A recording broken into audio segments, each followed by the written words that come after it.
Hello guys, ngayong araw ng linggo, pahinga namin ngayon, pasok, kaya eto, walang magawa sa kwarto, kaya ngayon papalipad tayo ng drone. Ayan. Bali, ito yung gamit ko na drone ngayon, DJI Mini 2SP.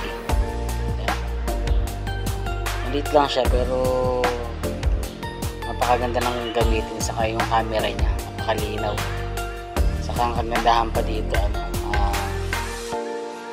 hindi siya mahirap gamitin, saka napaka-smooth yung gamitin. Siguro para sa lahat, yung mga gustong experience ng ganito, talagang ganda talaga. Lilibang ka talaga. Kaya kung mahilig kayo sa mga kung hilig mo.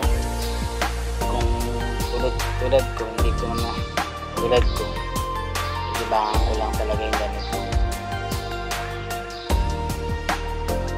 Ngayon, set up natin. Wait lang. Set up lang natin.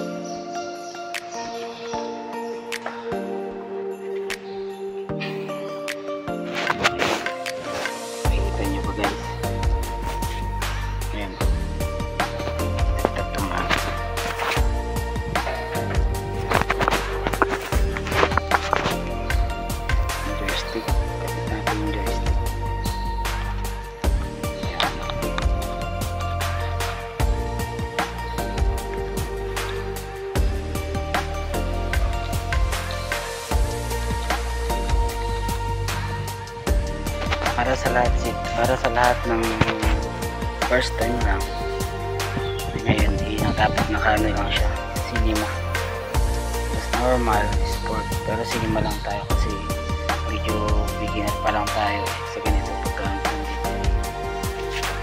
dito. Copy na natin,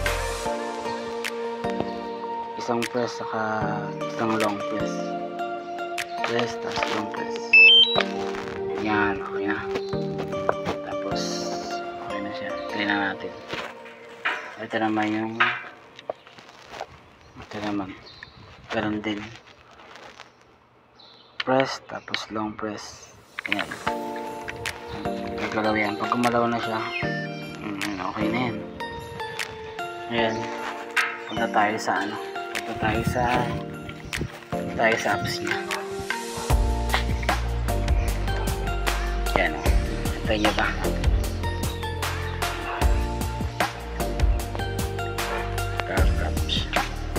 Ngayon, hintayin natin ngayon yung GPS nya.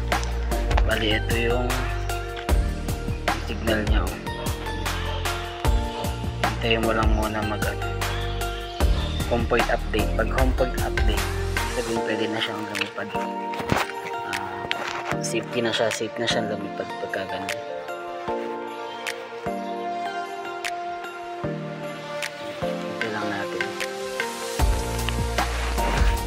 Ayan, dyan tayo makapalipad doon sa dulo. Ako po, kumukulog pa yata. Bilisan lang natin. Tagal naman. Home point updated. Ayan, pagka ganyan, ibig sabihin, ayan, take off permitted na siya. So pwede ka na magpalipad.